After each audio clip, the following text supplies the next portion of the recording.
Վաղուց մտածում էի սարքեի ինչ-որ մի բան, որի վրա կարամ կախեմ բանալիները, պես թե ինչ-որ բանալինի բան չէ ուզում։ Թամակլեյուշի գրչոկները, որ վաճառում են, դրանցից վերցնել, կպցնել պատին ու վերջ։ Բայց ես էման եմ եւ դա իրանից ենթադրում եմ, որ ես ինչ-որ մի բան պետքա հորինեի իմ գլխին, որ ես տանջվեի։ Ու ոնց ամենասկզբից հասկացաք, ինքը ընկավ ու ընթացքում կհասկանաք թե ինչ եղավ։ Իսկ ես պատմում թե ինչ եմ արել։ Վերցրեցի պոլիմերային կավը, արեցի հիմք, ծաղիկ թղթից կտրած շաբլոնից, ու վրան հետո կպցրեցի իմ ուզած վարդագույնը ու սարքեցի ծաղիկ մեջտեղը տեղին սիրուն, չգիտեմ ոնց է կոչվում այդ մեջտեղի տեղին շտուկան, որ ունեն ծաղիկները։ Մեխով ամրացրեցի կախիկ, որի վրա կարելի է կախել բանալիները կամ յուրաքանչյուր ուրիշ բան։ Այդտենց սենց սարքեցի ուտեղ որտեղ որ պետքա կախեի, շուրուպ էր ամրացրած, մտածեցի հենց այդ շուրուպի վրից է կկախեմ։ Պատրաստելու ընթացքում պրոստը շուրուպով փոսիկ էի արել, կարծելով, որ այդ փոսը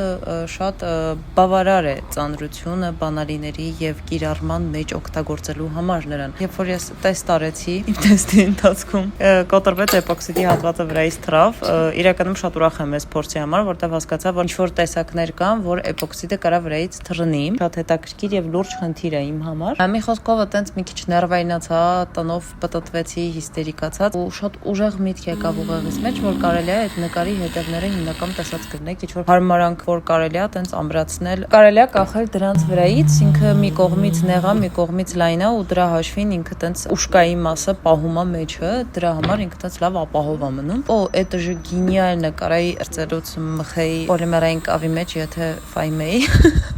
բայց չէի ֆայմել։ Մի խոսքով այտենց պոլիմերային կավի ինչ-որ հատված քերեցի, անեցի մեջից, ցրեցի իրան, էպոքսիդով ամրացրեցի, ախեցի, լիքը ցեր արեցի իրան գցելու, չընկավ, ուրախացա։ Հիմա ես ունեմ նոր շտուչկա տանը, ինչի համար ես ուրախ եմ շատ։ Այսօր էլ էսքանը, բայ։